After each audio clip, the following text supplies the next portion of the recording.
What is up, America? Well, just like COVID-19, you didn't ask for this, but you're getting it.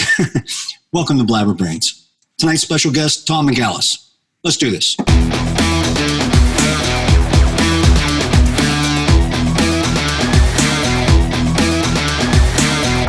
Brains.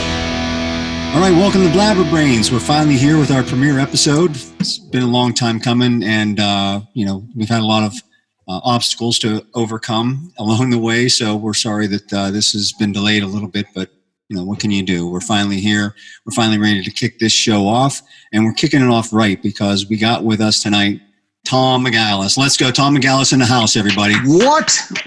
Cue applause, man. I'm going to hit a button so there's all kind of applause going on. Don't worry about it. So, I had to. I know Tom doesn't need any introduction, but let me just run down his list of accomplishments. Holy cow! I mean, this might take a half hour, but oh no!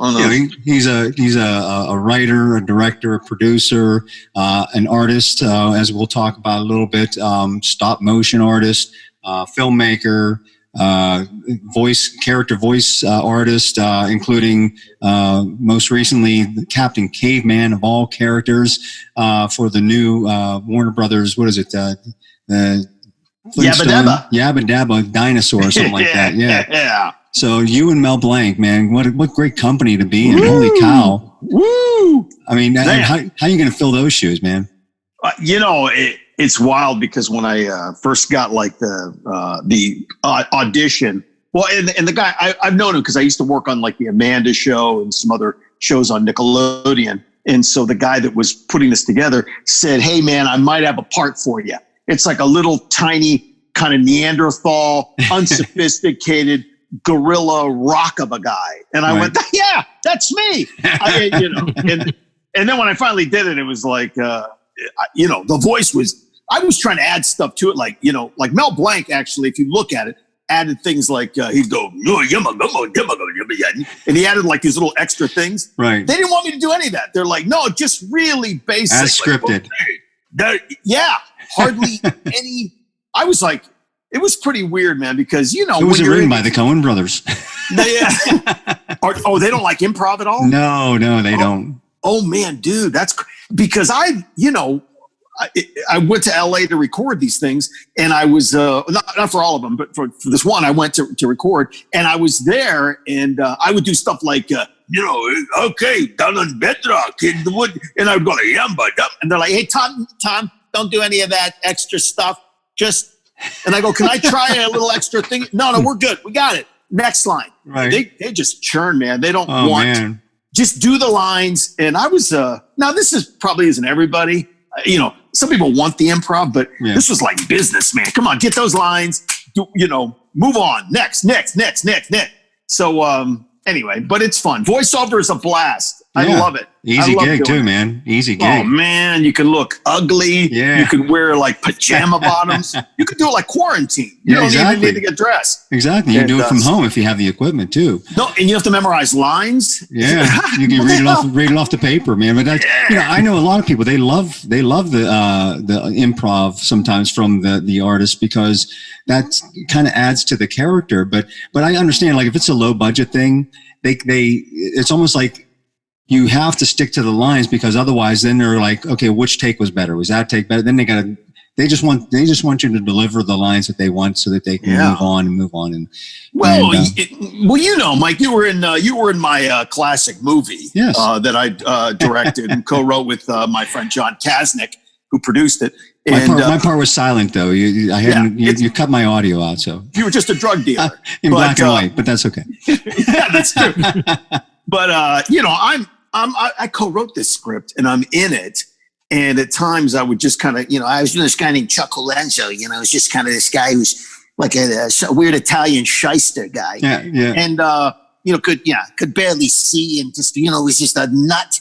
And so I would improvise. I'd be like, "Hey, what are you talking about?" Well, then I'd just kind of roll on stuff. And then the other actors were like in the scene kind of looking at me. What the hell's going on? And then I go, and they're like, "I don't think that was in there." And then, the producer, John, would come over and go, "You can't do that, man." He goes, "No one knows where you are." It's like, they don't know when to come in. And I go, what is this? What is this acting business? Get some qualified other actors in there who know a little bit about improv and how to feed off of it for kind of. Well, did you guys see the new Orson Welles thing that's out? It's like no, I didn't. The other side of the wind, right? And here's this great genius, Citizen Kane, and I hope that people listening or watching this kind of know who Orson Welles is. If not, you have to be over 40. You have to be over 40, I think, maybe. Really? He's forgotten?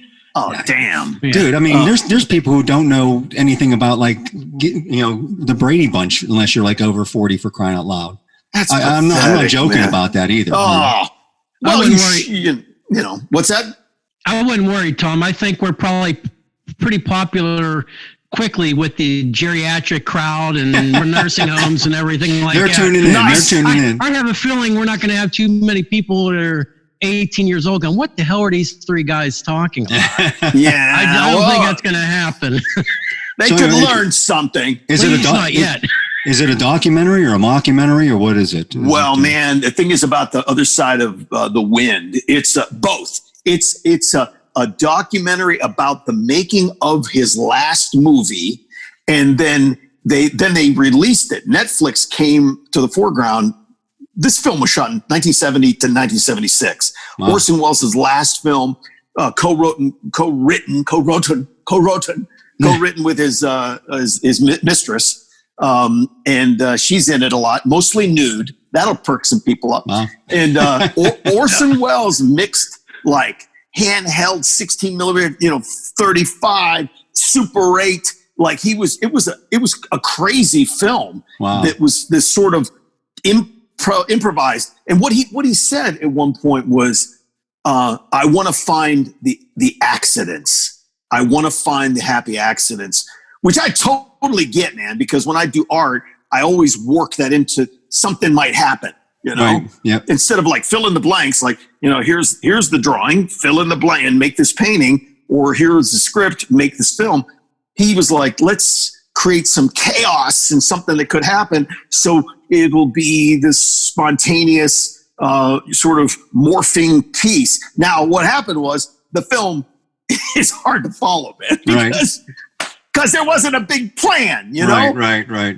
Even by the great genius, Orson Welles, and it just proves, man, filmmaking is a bitch. Yeah, it's hard to do, man. It's one of those things that you just can't do alone.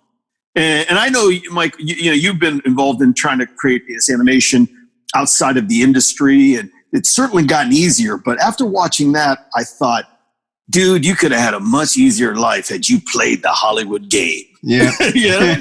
Yeah, no, he wasn't blackballed or something like that. He was. And he just, all he had to do was suck it up and play the game a little bit and work within the system, because the system in Hollywood is set up to make films. Right. And all you have to do is, I used to joke that my mother could make a feature film in Hollywood. My old Greek mother shows. I'm like, okay, what's the script on the notion? Okay, what's it? And you got an AD going, great, all right, we're going to go to page 1. Okay, we'll move the camera over there. Sophia, where do you want? I don't know. Okay, let's put the camera right there. All right, let's go, guys. Let's get, the machine will propel you to a certain point.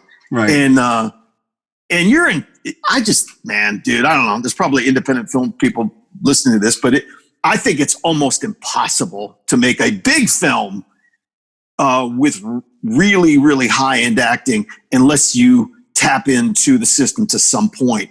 I think you can't get distribution. This is a whole other subject, but I thought of this when I was watching that movie. I thought, man, he made it triple hard on himself. Right.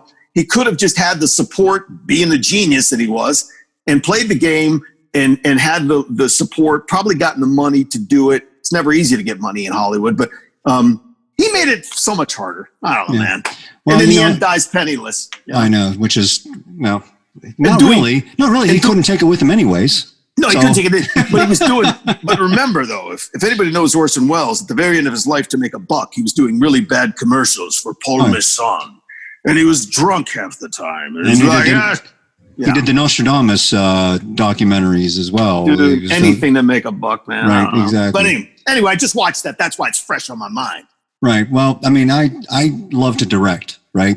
Yeah. But I've directed animation, I've directed shorts, short films and stuff like that. But which is why, I was kind of smart enough whenever I started working with Lacey Sturm on her movie, and to say, you know what, this is going to be a decent sized feature film, probably between a $5 to $10 million budget feature film.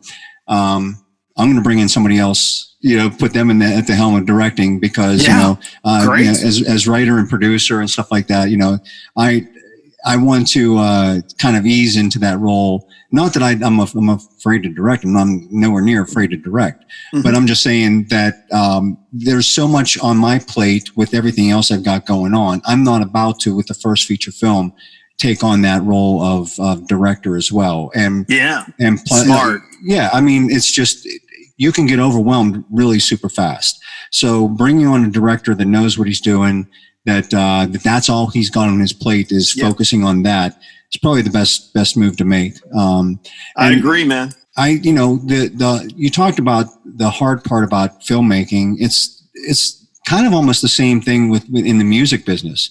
Is you've got to know the right people. Thankfully, I've made a lot of connections in the industry that's helping with Lacey's film to be fairly confident that it's going to see its light of day on the screen. Okay. So I'm not worried about that. And we will get funding. I'm very confident about that as well. But, without those connections, it could be 3, 5, 6 years before anything happens with it. And music is the same way. Unless you have deep connections these days, you're not going to make it just on talent alone. It's just not going to happen. Talent half the time. Well, but that's my point. Right people. That's my point. If the machine propels you. If you don't have the talent, you can still make it because you know the right people, and that's kind of my point. That is true, man. That is true. There's a lot of not super talented, super knowledgeable directors in Hollywood and even in the music business that get by with their support, the support people. You put them in their own backyard making a film, it could be disastrous. Yeah. I've worked with a lot of local bands too. Back in the day, I used to produce in the studio.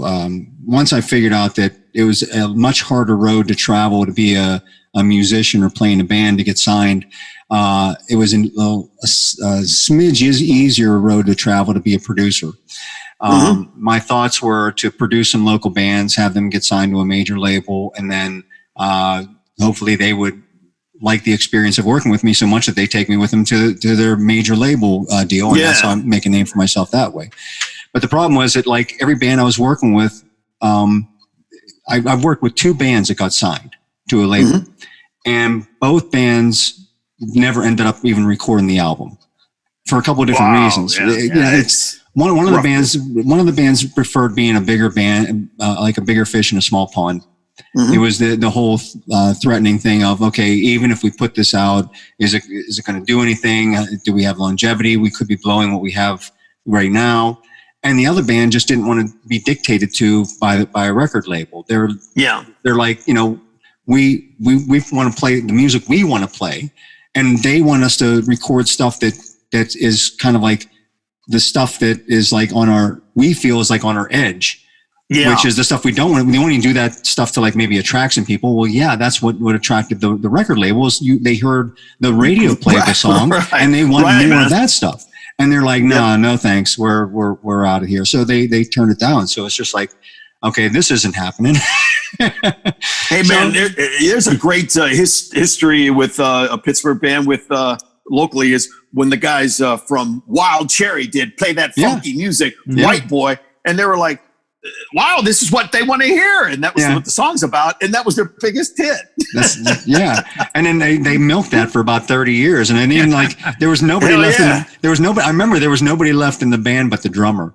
And the drummer was, the drummer. Oh my God. And then they would even play down the little dive that I used to play at all the time called Someplace Else. It was like the biggest rock club in Pittsburgh, but like it was such a dive, but yet everybody played there. Everybody wanted to go there. And someplace else. Someplace else. He's got the nickname Scumplace Else for a reason, you know. Yeah. Oh man. Where was that? In Swissvale? No, it was in Whitehall. It was in it was on like right across from Eaton Park on Route 51. Oh, okay. Oh, all right. Yeah, and over there. you know, the thing, and they played there at least a couple times a year. They say Wild Cherry, and of course you would think that would draw some people in, but like it wasn't the real band. It was just the drummer from the band. Yeah. So, but yeah, they were a Pittsburgh-based band. And a lot of people don't know that. That's funny, but you know, in terms of controlling stuff, and why I've kind of turned so much to art, you've got no excuse. You don't need anybody to make art. Just you. That's all you need. Yeah. And you don't even need amazing supplies. You don't even need. So there is all the excuses are out the door. You don't need anybody to do big paintings, big art. No, nobody. No, but you need, just do it. I would say this: you sometimes don't need talent to be an artist because the art is interpreted differently by everybody. It's just interesting. Like all talent is interpreted different. I mean, how many paintings do you see that looks like absolutely nothing and people go crazy? It's like a black dot on a big, huge piece of canvas, and they're like, oh yeah, I can see what they were going for there. Somebody told them though. Yeah, you know, it was hyped. Yeah, it was like you gotta collect this. This is amazing art. It's called the Universe, and they had the Universe was like a black dot on a huge white piece of canvas, and the dude just like he just put the little dot there and like, oh, I'm done. That's me, man. No, I mean hardly. I mean, you can see a couple art pieces by you in the background there, Tom. I really, really enjoy your art, and thanks, man. I think you do something that is really tough to do. Is you do multiple different types of art. You do. You take junk and turn it into art. You do the carving. You do the pencil sketch. You do the ink. You do paint. You do everything, man. You turn anything into art. And the amazing thing is, it all looks like the same style, and it is so hard to do. Yeah, I mean, like so you have a signature that no matter what type of art you're doing, I can look at that and say that's a Megalis, and that's so hard to do. And I think that's awesome. That'll stand the test of time, even if you're struggling now, or even if you're not making a lot of money in it, and you're like, oh well, I just love doing it. That's why I'm doing it. You know, who knows? 10 years after you die, that's everything's worth it. I mean, look at Picasso. Nobody wanted to pay anything for Picasso stuff when he was alive. Did you know that? Really? His stuff wasn't worth crap. Really? Wasn't it? Towards the end of his life, when he was, he didn't start painting until he was older anyways, but towards the end of his life. No, Picasso was painting early. Who are you thinking of? You might be mixing up some guys. Maybe Picasso was. You're right. Yeah. Picasso died when in the 50s or something like that. He died. No, he died in 73. Oh, okay, it was later. That's what I think. He was about 93 at the time. Yeah, I know he was an old dude. Yeah, but he was painting early. But listen, he was one of the guys that said, if somebody, if I wasn't Picasso, I would have invented Picasso. Like he knew that it was, he had to have this brand and who he was. And even then, even Dali and these people that, created like personas or amplified their persona to sell their art. And that helps, I think it in this day and age, you gotta promote. You have to like get out there and because this is a very busy time in society. And but I listen, Mike, I love doing the art because it still is physical. It's something it exists. I can go look at it a month later, 2 months, and it's it's the same thing. It's like it kind of freezes time right in front of your face. Right. Whereas the computer, people always, I get asked a lot of times, like, well, using Photoshop? Are you on like Illustrator or doing it? It's all manual, man. I would say like as little as possible because I've experienced twice the loss of digital work. Right. And it was devastating. Almost to a point where you just go, I like left it. I was like, where it's not, and someone said, well, I can go on your drive. It's $2,000. We can find. And I'm like, really? Do a deep dive. Yeah, so I remember this happened like first time, maybe like 15 years ago. And I said, man, I'm never gonna rely on the computer like that ever again. It's just, it's just there. It archives things. I make correction. You type on it. Right. but I never do art on the computer. I just can't see doing it. It's just not there. It's not real, for me. Well, your I'm an old guy.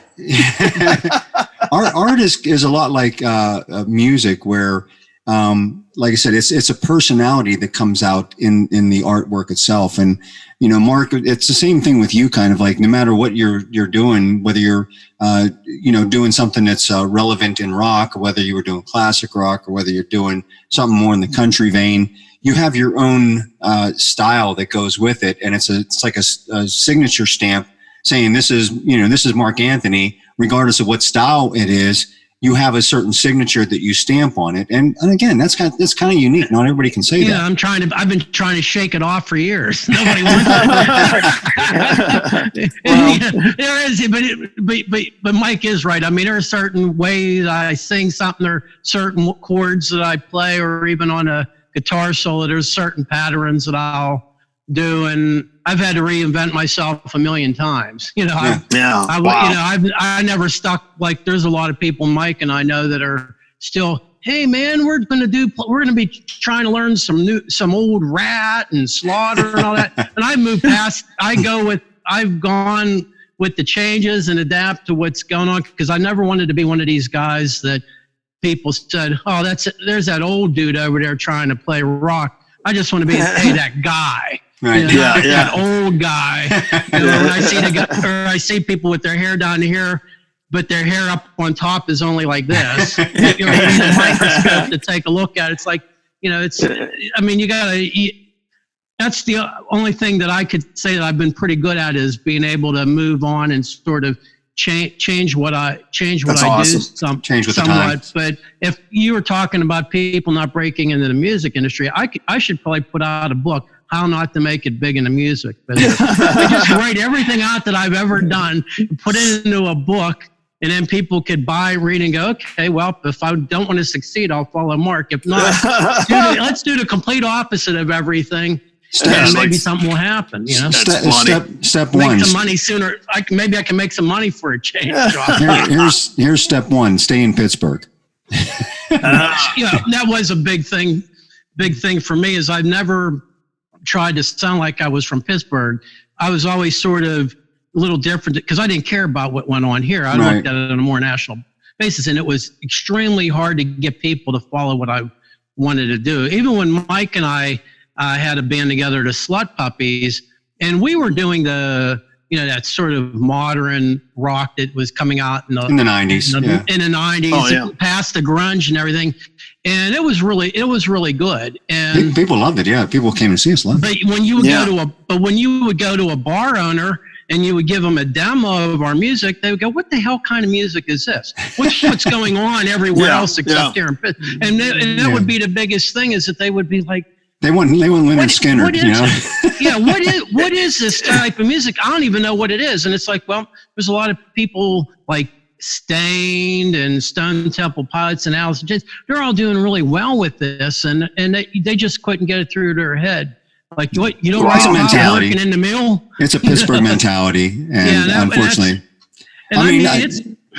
Donnie Iris made it out of Pittsburgh. Donnie, hey, Donnie. Yeah, and it's a great song. Yeah, but I remember when I lived in Florida in the late 80s, I was listening to Donnie Iris on the radio down there, and that was cool, and Rusted Root made it out of Pittsburgh, God bless him. I mean, I graduated with Mike Lebicki's brother, Baldwin, Dave Lebicki. They were good, man. They were really good, but they didn't venture out of Pittsburgh to make it big. They started here, they built their base here, and they moved on out of here. Other musicians, and then they went on tour, right? Yeah, they went on tour. Zeppelin, they did with Zeppelin, and they were actually poised to become the next Grateful Dead. Yeah. But they didn't. Man. Here's the thing: you gotta sort of throw yourself into the fire 100% at some point and go, I'm in it. A lot of bands, like you look at David Bowie when he was first touring, they were on tour 2 years, not making a penny, not selling a record, but they had the record label helping them until they, there's that documentary that's out about Bowie, and they said they were living like rock stars before they even sold the record. Like they had money from the label, and for 2 years they made nothing. They weren't selling any records. They were just touring and gaining fans. And then the label gave them the time to do it. And St. Leonard Skinner, they were floundering for like 7 years, and like until they and a lot of people thought they sucked early on, until like they were down in Muscle Shoals and they were like trying to get their sound, and it was not happening. And then finally they got their sound, but it took a lot of years of making no money, man. Nobody wanted to sign. And you can be like Autograph, who just got famous over a bet by David Lee Roth, who said, "I bet I can make these guys famous by going on tour with us." And he said, "Yeah, you guys are going to open up for us." Next thing you know, they had a recording contract and were making albums. That's crazy. Yeah. One thing you were saying, Tom, that what you were just talking about, especially with David Bowie, that's so much different in modern times. If years ago, if a record company found an artist that they liked, they would give them time to develop. Nowadays, it's either something happens right away or go. I mean, there's been people that have had a great first album, a lot of success. The second one didn't do very well out of the gate. 4 months later, they're being cut from the label. I mean, there was a band, the Spin Doctors, was like that. They put out this amazing first album. I didn't like it, but it was huge. They were on their first major tour with one album. They were the headliner, and they were selling out 20, 25 seat amphitheaters, and you never heard of them again because the next album came out, it sucked, and that was the end of them on a record label. And they toured for like another 10 years off of that one album and some stuff that nobody ever heard before. And they were able to keep touring, and they didn't have, same with Tootie and Blowfish. They had 2 big albums, and then things tanked, and they went on tour for years successfully, every year on a tour with no record support. People just like those 10 or 12 songs, and it just worked, and it worked out well for them. Nowadays, especially it's hard to sell something. You could have an artist, like there's a country artist that I like, came out a few years ago. Now you don't hear of them. They had three top 40 hits, and when I looked at the CD sales, it was about 165 copies, and they had three big country hits. What? So that's the difference now between everything. Because look, I rarely buy anything. I have physical. I have Google Play on my phone, and I could run that. I have a huge, Bose Bluetooth speaker. It sounds phenomenal. I can listen to whenever I want, little pieces here. I like these 3 songs. I put them onto my phone, and what am I paying? Like $10 a month for that. The artist is probably getting penny. A penny for every 7,000, 10,000 plays. It's something like ridiculous like that. It's killing them now, man. It's killing them now not to go out and play live. That's where you're going to make your money. That's where they make the money, playing live. And that's why a lot of the older bands still continue to tour, and they team up with each other, because that's the only way they're going to make money and stay relevant and everything, which is unfortunate. But, at least they didn't have to take the route that Jimi Hendrix took. Jimi Hendrix started out opening up for the Monkees. That's how he made it. The Monkees liked him so much they brought him on, but he did other stuff. He did a lot of session work. I know, but I mean that's one of the classic stories about the fact that before Jimi Hendrix made it big, he was touring, he was opening up for the Monkees. So it's what I used to have a morning show on WMMS in Cleveland, so I got to interview like a lot of rockers, and one of the coolest things I heard was how radio did launch people even in the 90s. Mm-hmm. There was a guy I was working with named Rocco, and he said, "Hey, my boys, this I talk." He goes, "My boys, Godsmack are coming into town for the MTV show. I want you to hang out with those guys. He goes, "I discovered them." And I thought, "Oh, really? You discovered Godsmack?" So, 2 days later, I'm in the tour bus with Godsmack and the lead singer, Sully. I think he's and I said, "Hey, did Rocco really discover you dudes?" Now they're in they're headlining this tour. They're in these big buses. And he said, "Yes, he did, dude. Yes, he did." He goes, "We were playing, 10 people, 20 people." Then he started playing our records in Boston and then it was like 100 people, 200, 300, 1,000. He goes, because of the local airplay. And I went, "I thought he was lying to me." He goes, "No, man, this dude This dude started a career. Wow. And so it does work. I mean, that happened to Styx too, believe it or not. I mean, Styx was just, they were cutting their teeth back in the early 70s, and they recorded Lady in 1972 on their second album and didn't do anything, just nothing. And that's right. About 3 years later, I think it was a DJ in Chicago. I could be wrong. So you huge Styx fans out there, don't hold me. Found the single of Lady and said, why wasn't this a hit song? I'm going to make this a hit song. And he played it for like 24 hours straight. And that did it. And right? that did it. And people fell in love with that song, Lady. And then they came out with their album Equinox in 1975 on a new label and everything. And that's when Lady became a hit 3 years after it was originally released. And that's what kicked Styx into stardom, was all the radio stations around the country starting to play Lady. That's Lady. Yeah. So that's thanks to a disc jockey. See, it did work then, man, and I still think that it can work. Hey, man, way back in the day, rock and roll. That whole phrase was coined by the dude in Cleveland. Yeah, Alan Freed. Freed, yeah. You started like the rock and roll thing, and a lot of bands broke in Cleveland and probably Pittsburgh, but I just know because I've been on Cleveland radio that a lot of guys would say, man, if they could make it in Cleveland, that was the gateway to the U.S. And they would start, like Springsteen broke in Cleveland, and then that was ushered him out from the East Coast to the Midwest, and then he was able to make it. So I had a lot of respect, but by the time I got to do radio in Cleveland, it was not the same anymore. Right. It was already the 2000s, and it was just like, you guys got to play Metallica 10 times. You got to do this. I'm like, why are we breaking some new bands? Those are the old days. It might surprise you to learn. Speaking of like the older bands, a band credits Pittsburgh with their success, and even though they're not from Pittsburgh and they didn't start here in Pittsburgh.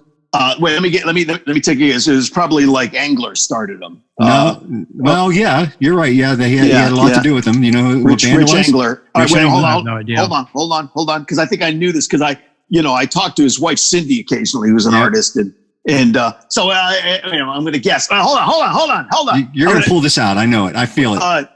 Maybe Bowie. Oh no. You're not even in the right letter there. Kansas. Kansas. Oh, really? Kansas. I would never have guessed that. Kansas credits Pittsburgh for their success. Matter of fact, when they did their 40th anniversary tour, they kicked it off here in Pittsburgh because of that. So they credit Pittsburgh. See, man, it's like and I've spent a lot of time in Pittsburgh and Cleveland, but there's been a lot of talent, man, that has come out of this area, and for a reason, I think, especially by the time I got to school in Pittsburgh and I had been kind of, loving some of the early kind of artists gone rock, like Devo, Elvis Costello. And then, when I heard the story of Devo, I'm like, holy hell, wow. And these guys came out of Akron and they were doing like video projects, art projects. And then Bowie sees them and goes, I love these guys. Let's put them on tour. And then and all of a sudden these weirdos who were doing music. I mean, I loved that kind of that art rock period. Right. I mean, I was just a big fan of like, hey man, any artist can pick up an axe and have a band. Right. And I became a huge fan of that period. Isn't that why they put the Rock and Roll Hall of Fame in Cleveland? Is because of Alan Freed, and they think that's the birthplace of rock and roll was in Cleveland. So yeah, I guess so, man. It's like weird because they don't do any of the nobody. They still want to go to New York to do the the parties and all that. No one wants to go to Cleveland to do, which is kind of a drag. But I mean, New York's a sexy town, so people probably wonder why it wasn't there. Right. But what's really weird is that I've always kind of loved like a little bit of rock history. And a quick story. I was doing an art show at Studio Gallery O in Chicago. I had some pieces, so this is like the weirdest story. It gets sort of convoluted, but my car had issues, so I rented a van, right? So I loaded my things, black van with tinted windows. So I drove it to Chicago, and I thought, dropped off the art and was coming pretty much right back, to Cleveland. So it's only like 4 or 5 hours, 6 hours. So I'm coming back and I all of a sudden I see Gary, Indiana. I went, wait a minute, Gary, Indiana, that's the home of Michael Jackson, right? Yeah. So I pull in Gary, Indiana with this black tinted van. Gary, Indiana looks like the bomb was pretty much dropped on it. Except for Michael Jackson's house. That's pristine. It's like the bomb. Right. And it was like the house was left intact. And so I'm over there and I'm like, man, look at this. Other people are there. I'm taking pictures in front of Michael Jackson's. This is just like this past year. Right. And I'm like doing it, and then I waved to a couple neighbors and they're like, man, what's that? Who's that narc over there? Who's that cop? What's that cop doing over there? I had dark sunglasses in a tinted van. Either I'm a cop, right? Some kind of molester, or I'm dealing drugs. Drugs, right? Something's up. So now I'm in the car driving back on the turnpike, going back to Cleveland, and it's starting to rain a little bit.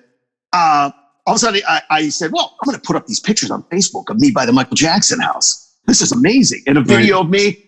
I start getting my pings. My kids are pinging me going, what are you doing?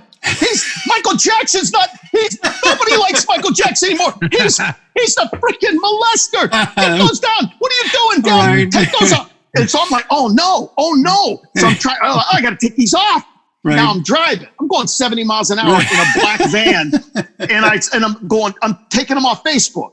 Right. All of a sudden, like I passed like these trucks in the middle of the road. I'm like, what are they doing? Like they're doing like road service, pickup trucks. So I'm going past two of them, and I'm like, a couple truckers, doing a handoff or something. Right. 2 seconds after, these trucks are behind me, pickup trucks, what? And I see this like, whoop, whoop, whoop, whoop, whoop, whoop. They're cops, and I'm like, oh my god. Oh, so I pull over, pickup truck. Right. Cop gets out and goes, you're swerving back there. He goes, were you texting? Now, at this point, I threw my phone into the other seat. I'm like, shit. I threw it. Now, all I had to do was say, yeah, officer. Yeah, I was at the Michael Jackson house. I was deleting pictures. Yeah. But here's me now. I thought, that's a stupid story. I better come up with something better than that. You told me you were drinking. Truth. You told me you were drinking. Well, he goes, and I said, I'm just coming out of Chicago, and my sister had a breakdown and went to visit. I'm telling him a totally stupid lie. And he goes, breakdown? I go, yeah. He goes, some emotional. I go, well, she's on a cut. She'll be fine now. And he goes, so you just drove up to go see her? He goes, well, I'm not going to hold you long. It's emotional. Just watch where you're going. He goes, is this your vehicle? And I go, no, actually, it's not mine. Where's your vehicle? I go, well, it broke down. So, and he goes, what do you have blankets in the back for? And I go, well, I had art in it. I'm an artist, and I had some stuff. He goes, are you sleeping in the van? I go, no, I just went up. So now the story's getting deeper. Right. He goes, do you, can you come in the truck with me? We'll just kind of fill out this. I want to talk to you in the truck. I went, okay, sure. So I'm in now. An hour he kept me. He grilled me for so what are you doing? You got any drugs in there? Anything? He goes, why would you have a truck he goes, and so you went up. And so I thought, all right, I got to get deeper than this cop. So I started getting into so anyway, she's on this Celexa. It's like 5 millimeters. He goes, and she was also mixing with stuff. And on this, and she's real detailed about it. Yeah, really super detailed. Almost to the point I thought, I'm going to mess with his head, just like he's trying to mess with me. I went, yeah, she's on this. And I go, you know what? I said, and probably she's drinking. I said, have you ever taken prescription drugs with a beer? You don't do that, officer, right? You don't do. He goes, no, I don't. I go, and that might have been what happened. Because all of a sudden she's talking to herself. She's doing.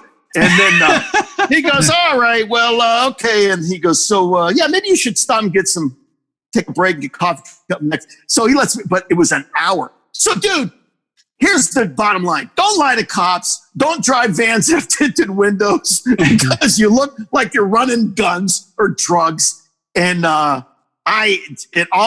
blame Michael Jackson. There it is. I blame Michael Jackson for that. Mic drop. No, but you know what? You know what was unintended?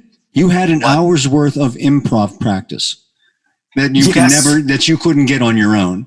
If you do get pulled over, I would say don't sit and take it like that, but start to spew out to the cop, because they don't want to hear it. That's what stopped, after, it was about 50 minutes. And I thought, this is going to go on for 2 hours. He really is trying to break me down. And I thought, I got to start giving him some stuff. Well, I'm going to tell you a true story. Sesame Street kept me from getting arrested once. Hell yeah. And getting a DUI. And I'll tell you how. I was younger and stupid, back when we all used to have just a couple beers and try to drive or whatever. Yeah. I was less than a mile from my sister's home, where I was staying at the time. And I don't know, I had some friends with me in my car, and then I had some pictures from Photo Hut, and they were looking through the pictures, and they were scattering pictures everywhere. There was pictures everywhere, right in the back of my car, and I didn't even know it, right?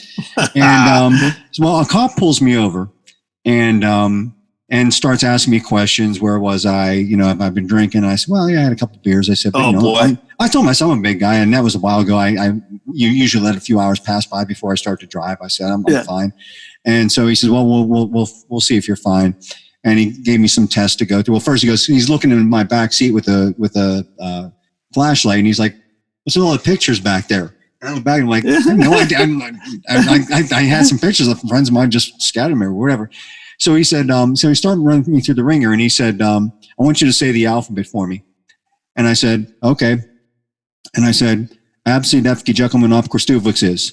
And he said, what? I said, Absi Defki Jekyllman Opkristuvix is. He said, what are you talking about? I said, I'm saying the alphabet. Absi.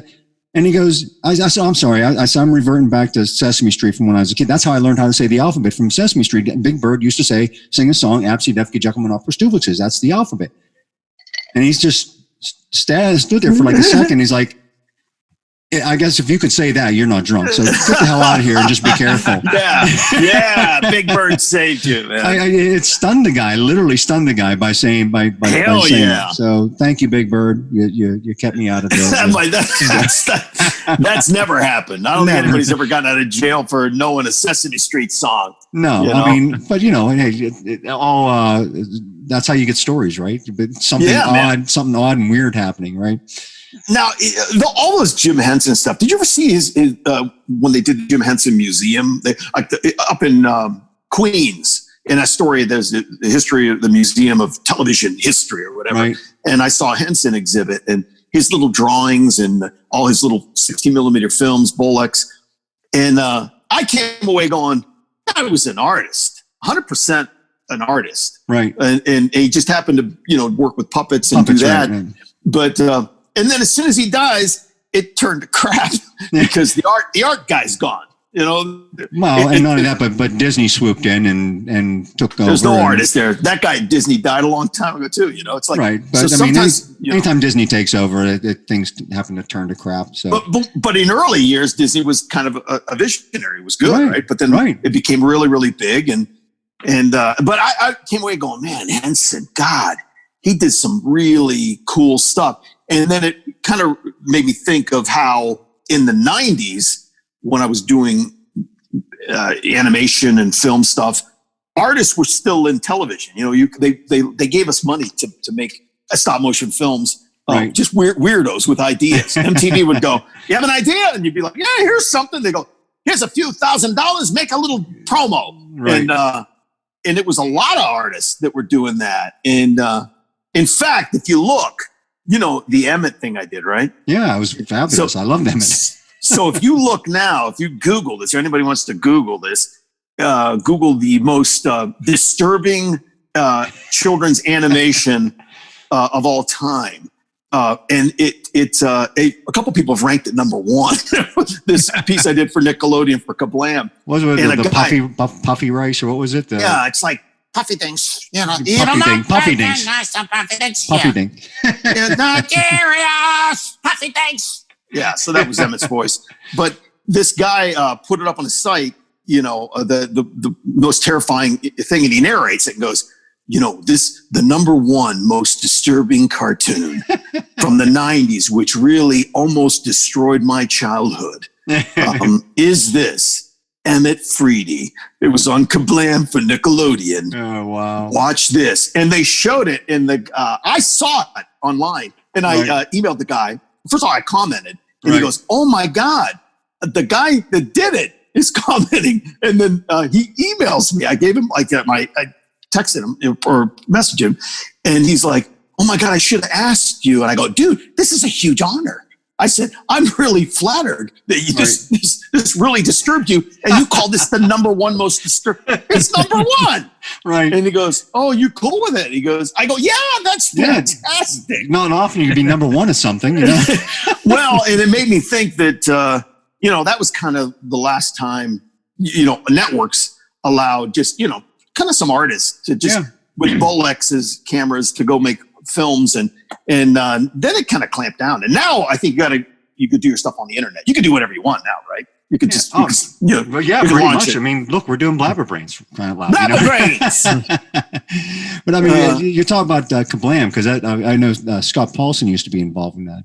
Yeah, he was. Scott, the great DJ. Yeah, but I mean, you're talking about people that give people the chance to showcase their talents and stuff. As a matter of fact, before he teamed up with Jimmy Krenn, he and I used to do a lot of improv stuff over the phone. Oh, really? I used to call him up as Bullwinkle.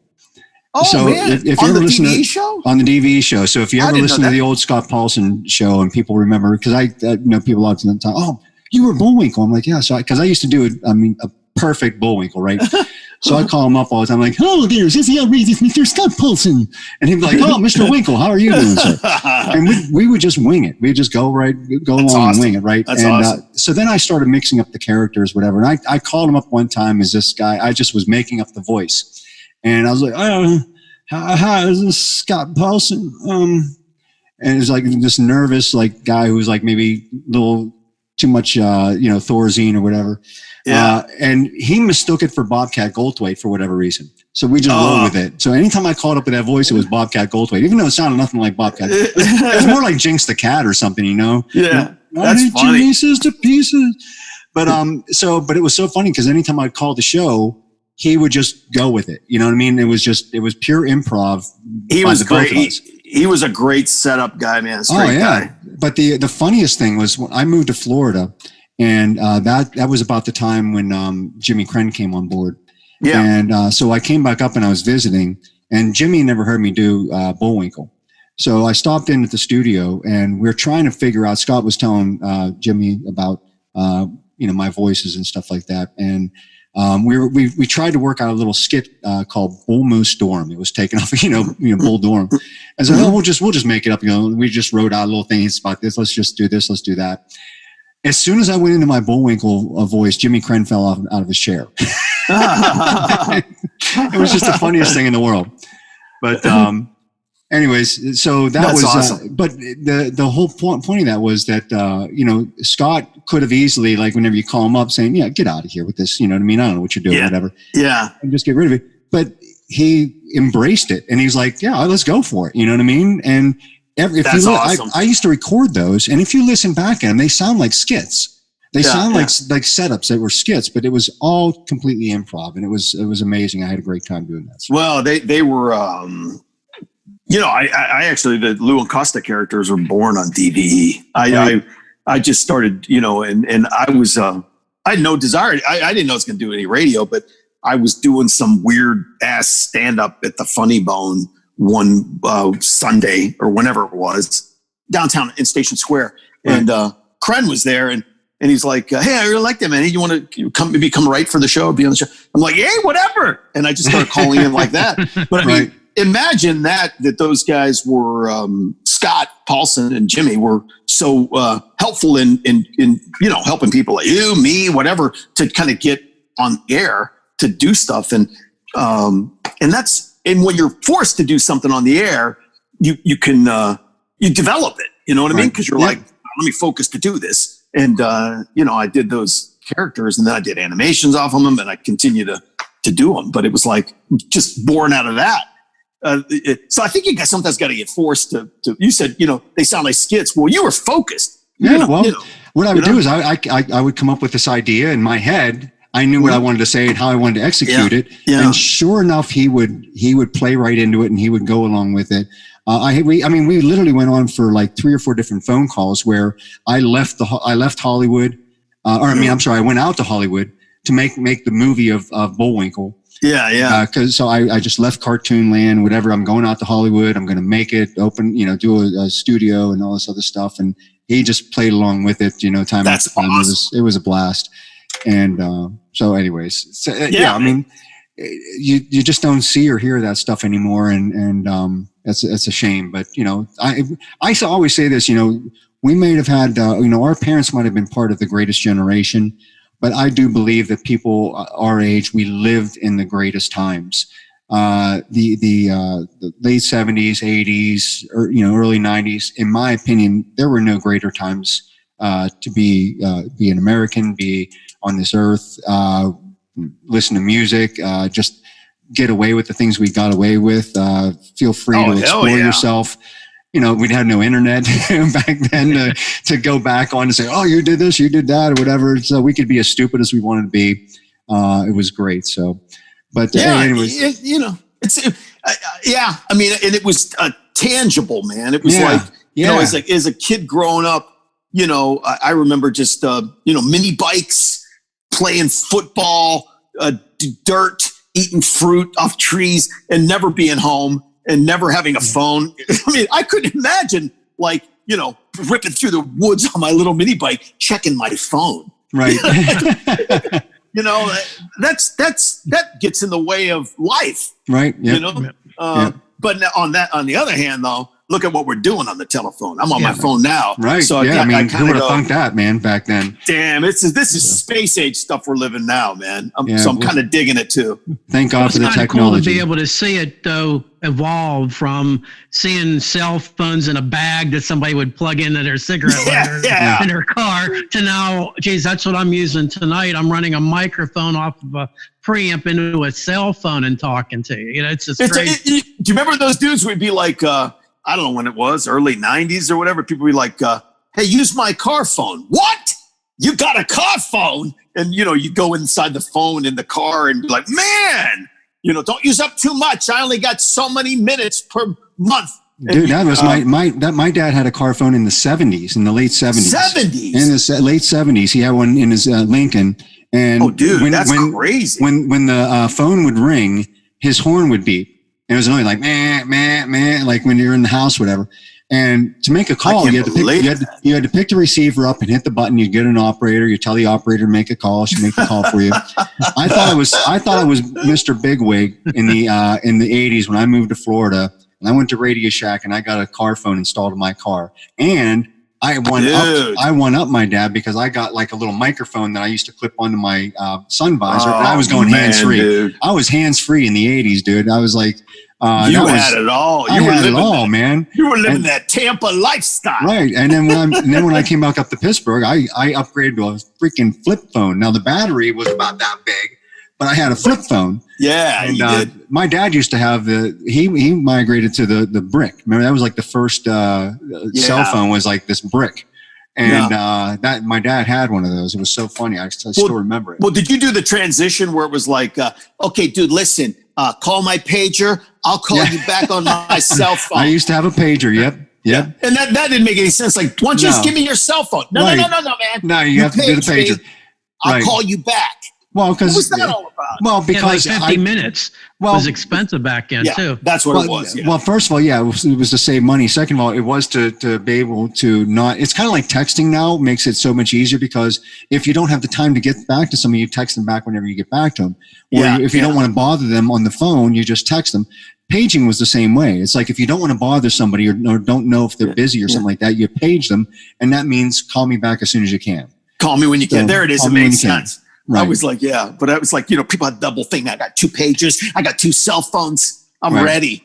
Well, now we've come full circle with all of our discussions, and we're guaranteed to only have the geriatrics crowd watching Blabber Brains right now because of all of our topics. Hey, this coronavirus is killing off all of our fans too. Right. We gotta get this to stop. Yeah, that'll be a topic for another time. Unfortunately, I mean, this COVID is crazy. It's ruining everything. So this might be the biggest podcast in like nursing homes. So is that what you're saying?